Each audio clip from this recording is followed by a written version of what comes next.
मुंबई महापालिकेमध्ये काँग्रेसनं स्वबळाचा नारा दिला आणि त्या घोषणेमुळे महाविकास आघाडीमध्ये नाराजी असल्याचं सूत्रांकडून कळतंय। उद्धव ठाकरे आणि शरद पवार हे काँग्रेसवर नाराज आहेत। घटक पक्षांना विश्वासात न घेता केलेल्या घोषणेमुळे नाराजी त्यांनी व्यक्त केलेली आहे असं सूत्रांकडून कळतंय। दरम्यान शरद पवार आणि उद्धव ठाकरे यांच्यामध्ये फोनवरून चर्चा झाल्याची सुद्धा माहिती मिळते।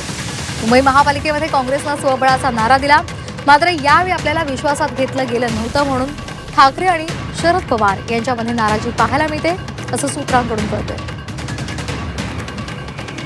आपण पाहतोय रमेश चेन्नीथल्ला यांच्या आईच्या निधनानंतर उद्धव ठाकरेंनी सांत्वनासाठी फोन केला होता। स्थानिक स्वराज्य संस्था निवडणुकांसंदर्भात मुंबईत आल्यावर बोलू असं चेन्नीथल्लांनी आश्वासन दिलेलं होतं। 15 नोव्हेंबरला चेन्नीथल्ला काँग्रेसच्या शिबिरासाठी मुंबईच्या दौऱ्यावर आले। उद्धव ठाकरेंची चर्चा न करताच काँग्रेसकडून स्वबळाची घोषणा झाली आणि त्यामुळे शिवसेना उद्धव बाळासाहेब ठाकरे पक्ष नाराज आहे। काँग्रेसच्या स्वबळाच्या घोषणेनंतर उद्धव ठाकरे आणि शरद पवार यांची फोनवरून चर्चा सुद्धा झाली। महाराष्ट्र प्रदेश काँग्रेसकडून अथवा हायकमांडकडून उद्धव ठाकरेंची कुठलीही चर्चा झालेली नाही।